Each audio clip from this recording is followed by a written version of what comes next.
Imagine you're trying to draw a perfect loop. Like just a simple circle, right? Yeah, exactly. Just a simple circle on a piece of paper. You start at the top, curve your pen down the right side, swoop through the bottom, and bring it back up the left side to perfectly close that loop. It feels completely intuitive. Right. It's one of the very first shapes we learn to draw as kids.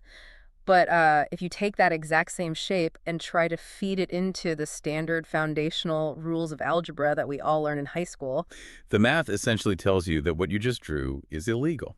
It really does. The rules just throw up their hands and break entirely. Yeah, it's actually mathematically impossible in standard Cartesian space. The foundational rules, they simply cannot process the geometry of something that, well, that comes back around on itself. And that breaking point is exactly what we are exploring today. Welcome to the deep dive. Glad to be here. Today, we are looking at a really fascinating stack of source material. Specifically, we've got these incredibly detailed theoretical notes and some Python code from what are labeled as day 15 and day 16. Yeah, and these cover a concept called parametric calculus. Exactly. And our mission today is to explore how mathematicians and engineers actually solve these massive complex problems when our standard reliable equations just, completely fail us. Because they do fail a lot more often than people realize. Right. So we are going to trace this idea from the most abstract mathematical concepts all the way to how it keeps multi-million-dollar satellites in orbit. And stops the power grid from melting down. Yes. Yeah. And even keeps your favorite video games running smoothly. Because honestly, the reality is that the physical world doesn't just move in straight, unbending lines from left to right. No, it loops. Reality loops, it orbits, it oscillates, and it swings. And understanding how to calculate those movements requires a complete shift in how we approach the underlying math of our universe. So whether you are, say, an engineering student prepping for a brutal final exam, or a math enthusiast, or just fiercely curious about the invisible rules governing how things work, Which is the best way to be. I promise you this deep dive is going to reveal the hidden mathematical engine quietly running both our physical and digital worlds. Okay, let's unpack this. Why do we even need parametric equations in the first place? It's a good question. I mean, what is actually breaking in the math when I try to draw that simple circle? Well, it fundamentally comes down to something called the vertical line test. Oh, I remember that from algebra. Right. In standard math, we use a direct, explicit functional relationship. You probably remember it from school as y equals f of x. Y equals f of x. And in this specific system, there is a really rigid rule.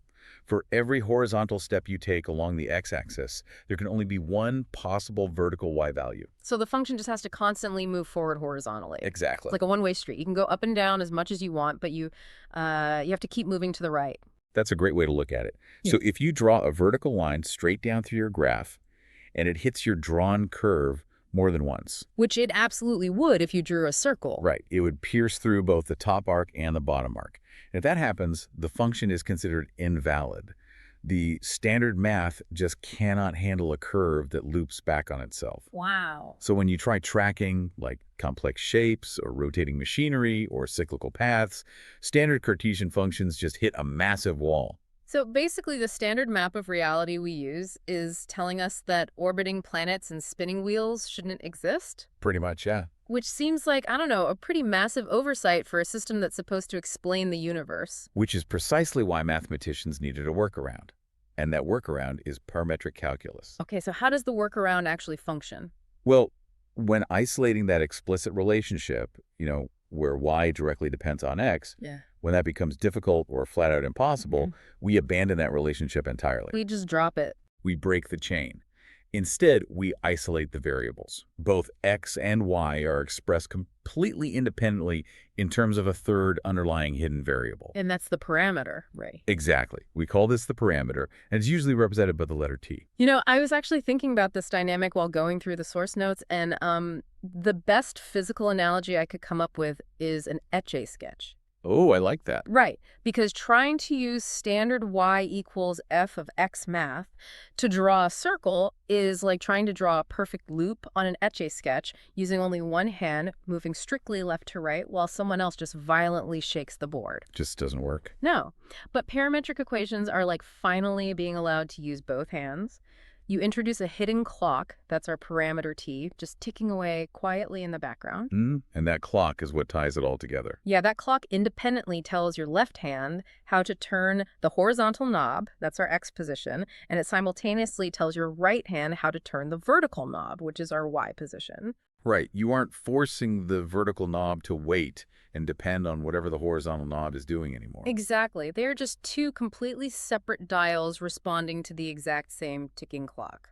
What's fascinating here is that by introducing an entirely new variable into the equation, which honestly, in almost any other scenario, makes math significantly more complicated. Oh, absolutely. But here, you actually simplify what was previously mathematically impossible. You completely decouple the dimensions. So horizontal and vertical space are no longer chained together. Exactly. They are just synchronized by time.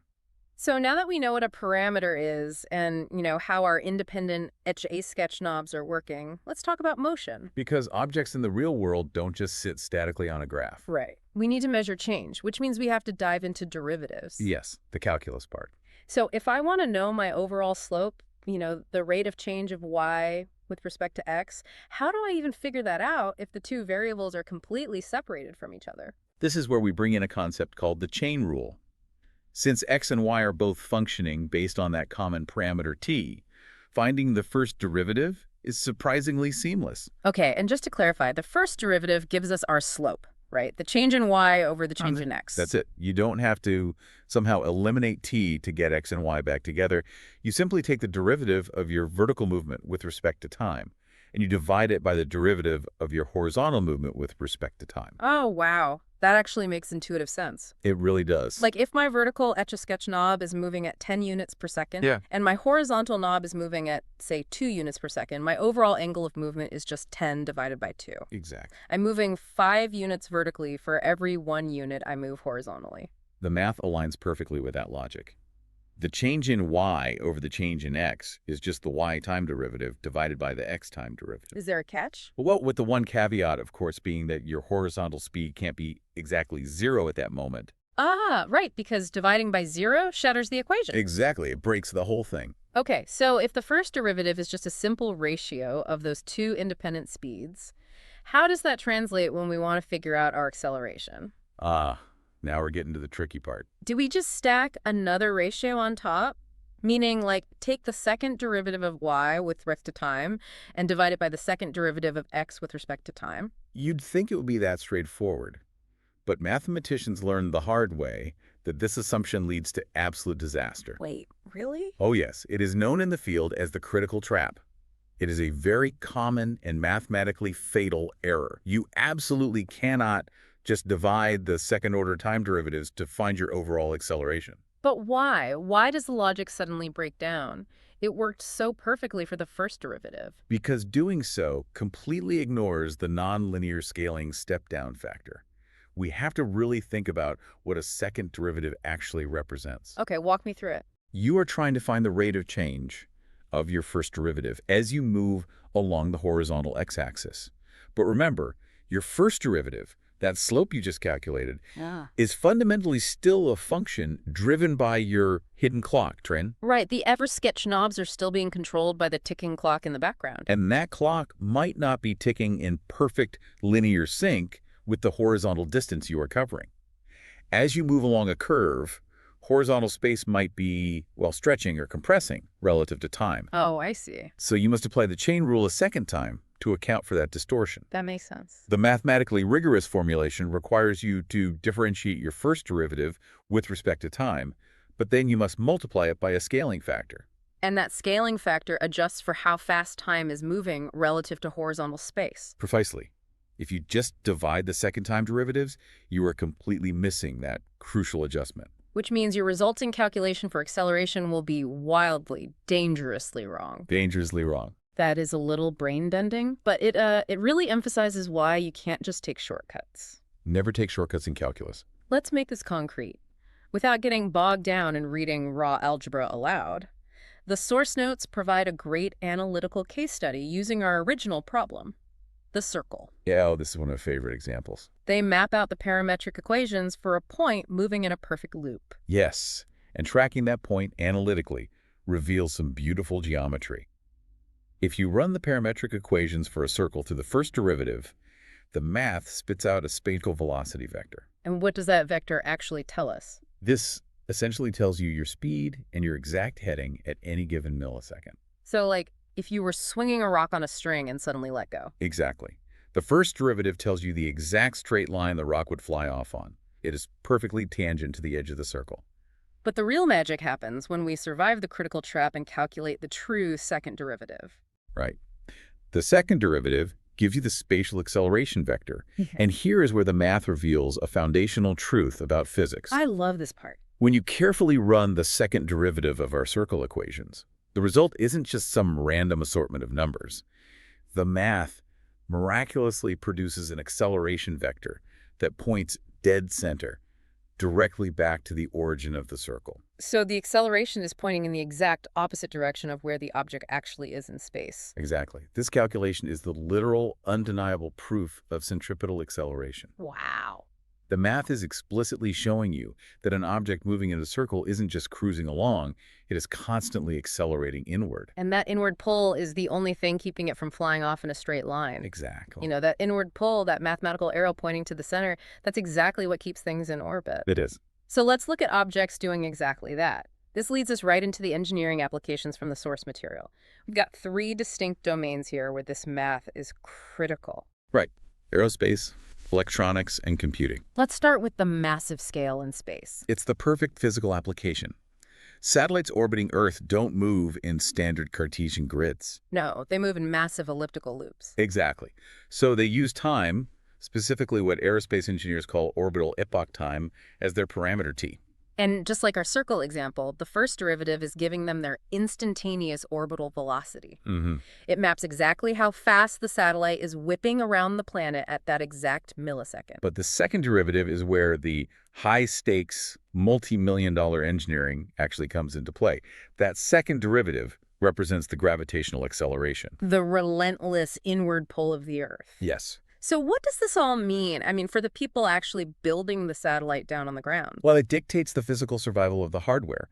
This specific second derivative gives structural engineers the exact g-forces acting on the spacecraft's metal frame at any highly specific point along its path. Because an orbit isn't a perfect circle, right? It's an ellipse. That's right. That means the satellite isn't experiencing a uniform gentle pull. The forces change dynamically. As it slingshots closer to Earth, the inward acceleration spikes violently. Oh, wow. And the structural engineers use this mathematical model to see those spikes before the thing is ever even launched. Exactly. They use this second parametric derivative for structural integrity analysis. They sit at their computers, look at the stress points on the frame based on this exact acceleration vector, and they know exactly where to reinforce the titanium. That's incredible. Without this specific calculation, they wouldn't know how to distribute the load. And the sheer dynamic gravitational force could literally warp or rip the satellite apart mid-orbit. We went from an etch-a-sketch analogy to keeping metal frames from tearing themselves apart in the vacuum of space. Math scales beautifully. But the notes don't just stay in space. It turns out you don't just have giant metal objects physically looping around planets. You have the exact same mathematical loops happening invisibly inside the wires in your walls. Oh, yes. We are talking about electronics engineering here, specifically dealing with alternating current, or AC circuits. Right. Electrical signals in a power grid are also cyclical phenomena. The power isn't a steady, flat stream. It oscillates, pushing and pulling dozens of times a second. The notes mention modeling these electrical oscillations as phasors, which honestly sounds like a sci-fi weapon, but it's a very real concept. It does sound like a weapon, but a phasor is essentially a mathematical vector that is rotating over time, very much like the second hand sweeping around a clock face. Okay, that makes sense. In a massive reactive electrical grid, like the kind that powers a whole city, you have voltage, which is the pressure pushing the electricity, and you have current, which is the actual flow of electrons. And because the grid has components that store charge and resist changes, the voltage and the current don't always peak at the exact same millisecond. Ah, so there is a lag between them. Exactly. Yeah. And the parameter at there isn't physical time in space. It represents the electrical time phase. So if we take simultaneous measurements of the voltage and the current, and we plot the current against the voltage parametrically. It creates a geometric figure called a Lesage's pattern. a Lesage's pattern. Yeah, if you've ever seen an old oscilloscope screen in a lab, it looks like a glowing, looping figure 8 or a complex morphing spiral. I think I've seen that in old sci-fi movies. It's a visual representation of how out of sync the current and voltage are at any given moment. Exactly. But the source material highlights that it's the second derivative of this pattern that actually keeps the lights on for the city. It does. Calculating the second-order parametric derivative of the current with respect to the voltage reveals the dynamic stability constraints of the grid. Okay, that phrase, dynamic stability constraints, sounds incredibly dense. It is a bit dense, but think about pushing a child on a playground swing. The swing is oscillating back and forth. Right. If you push the child at the exact right moment, like right as they start to swing forward again, they go a little higher. It's stable. Makes sense. But if you push them at the exact wrong microsecond, say, while they're still swinging backward toward you, the forces clash violently. You jolt the swing and the child might fall off. And electricity peaking at the wrong microsecond does the exact same thing to the grid? On a massive scale. Yep. If the phase shifts between voltage and current get out of control, electrical energy starts sloshing back and forth destructively through the power lines. Yikes. The second parametric derivative acts as an early warning system. It calculates the exact push timing of the electricity. It alerts the engineering control systems to unstable phase shifts that could induce grid resonance. And grid resonance is bad. Very bad. Left unchecked, that resonance causes the waves of electricity to compound on top of each other until components literally melt or explode. It triggers localized power grid failures. So the math is quite literally mapping the invisible loops to prevent citywide blackouts. Yes. Wow. Okay, so parametric equations prevent physical satellites from being crushed by gravity, and they prevent city electrical grids from collapsing under their own resonance. Pretty good resume for a math concept. Let's look at a third application, because this math also stops smaller scale everyday things from just snapping or looking broken. We are moving into computing, computer graphics, and robotics. Oh, this is a fun one. Think about the robotic arms building cars on an assembly line, or the 3D physics engines running modern video games. Standard functions would hit a wall here as well. How so? Well, if an animated character swings a sword in an arc, or a robotic arm reaches around an obstacle to grab a part, that movement curve inherently loops back on itself in 3D space. It violates our vertical line test from earlier. Right, the one-way street rule. So to create these smooth paths without breaking the software, engineers use what are called parametric Bezier curves, or B-splines. Yes, and in this domain, the parameter rat isn't measuring time in seconds. It represents the spline interpolation step. Which is basically just a fancy, highly technical way of saying the percentage of the journey completed. Exactly. The parameter 2 goes from 0 to 1.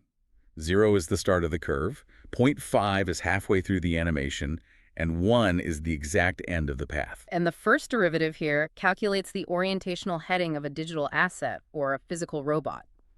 It tells the game engine, or the robot's brain, hey, at this exact percentage of the journey, the car or the mechanical claw is pointing in this specific direction. It maps the velocity orientation, but getting the orientation right only gets you part of the way there. If you only map the first derivative, you get motion, but you are absolutely not guaranteed smooth motion. Here's where it gets really interesting. Because to guarantee that organic smoothness, you must look at the second derivative. You must. In this field, the second derivative is used to mathematically verify something called curvature continuity, or what engineers refer to as c-squared continuity. C-squared continuity is the holy grail for a smooth path. The notes refer to it as jerk prevention. It's funny that there's a highly technical mathematical term for something as simple as whiplash. But that physical description is incredibly accurate. Think about being the passenger in a car. Velocity is how fast you are cruising down the highway. Okay. Acceleration, which is the first derivative of your speed, is when the driver presses the gas pedal. You feel a smooth pushback into your seat. Right. But a jerk, which is the derivative of acceleration, is a sudden, violent change in that force. Is the driver slamming the gas, then instantly slamming the brake. It's jarring, it's uncomfortable, and it's destructive. Yeah, and if a massive robotic arm on a factory floor is programmed to move in a complex loop, but its mathematical path lacks that c-squared continuity, then the moment the robot's software transitions from drawing one part of the curve to the next, it commands an instantaneous impossible spike in acceleration. oh man. The mechanical joint will try to change its physical direction violently in a fraction of a millisecond. This mathematically guaranteed jerk translates to massive physical force. It can quite literally snap the metal gears in mechanical actuators. So bad math physically destroys the hardware. Without a doubt. And what about in the purely digital realm? Like if I'm playing a video game and the game engine lacks C-squared continuity. You would experience intense visual tearing. The animation of a character running or turning would snap unnaturally from one pose to another without any organic flow. That sounds awful to look at. It is. Yeah. By mathematically proving C-squared continuity using the second parametric derivative, software engineers guarantee that the physical robotic joint, or the digital dragon swinging its tail on your screen, changes direction with absolute flawless smoothness. You get no snapped ears on the assembly line and no torn pixels on your monitor. Exactly. It is just wild to trace this journey. We started with being mathematically forbidden by the rules of algebra to even draw a simple circle, and ended up mapping out these perfectly smooth, indestructible trajectories for robots and satellites. It's quite elite. And to anchor all this high-level theory, the source material actually provides the computational proof to back it up. It includes a complete Python script to execute everything we just talked about. Theory is beautiful, but computation is what actually makes it useful for modern engineering. The provided script relies on 3 foundational Python libraries to do the heavy lifting. I saw that. First, it uses SIMPy, which is designed to symbolically solve these complex parametric derivatives. It handles the rigorous calculus, keeping the variables as letters rather than just crunching numbers. Which is exactly how engineers avoid falling into that nonlinear critical trap we discussed earlier. Exactly. It also heavily utilizes NumPy.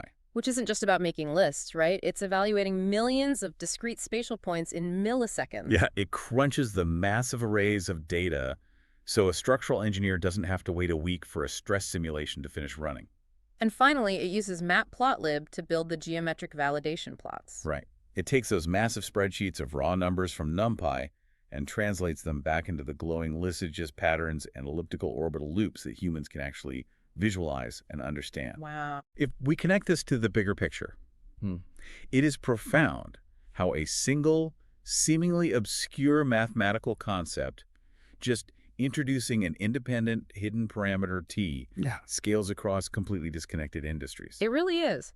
From a structural engineer calculating satellite G-forces to keep it from crumbling, to an electrical grid operator managing AC phase shifts to prevent a blackout, to a game developer preventing animation stutter. It really proves that foundational knowledge becomes exponentially more valuable when you realize it can be cross-applied.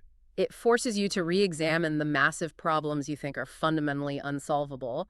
Often the issue isn't that the problem is too hard for you to figure out. It's that you are using the wrong coordinate system. Yes, you're trying to force a direct relationship between two things that simply shouldn't be chained together. Which leads me to a final thought I want to leave you with today. We've seen how introducing a hidden third variable, t, allows us to map out the impossible loops in outer space, balance the invisible energy inside electrical grids, and create organic smoothness within robotics. It makes me wonder, what other seemingly impossible looping problems in our everyday lives, maybe in our relationships, our repeating career hurdles, or our broader societal systems, could suddenly make sense and even be solved if we just stop trying to force a direct cause and effect between point A and point B. That's a fascinating way to look at it. What if we just stepped back, unlinked the variables, and looked for the hidden parameter that's actually driving them both from the background? This raises an important question about how often we trap ourselves with our own rigid rules, just like those early algebraic grids. Sometimes you just need to let go of the left-to-right rules and find the hidden clock. Thank you for joining us on this deep dive. Keep questioning your assumptions, keep looking for those hidden variables orchestrating the chaos, and as always, keep exploring the math behind the curtain of our reality. Until next time.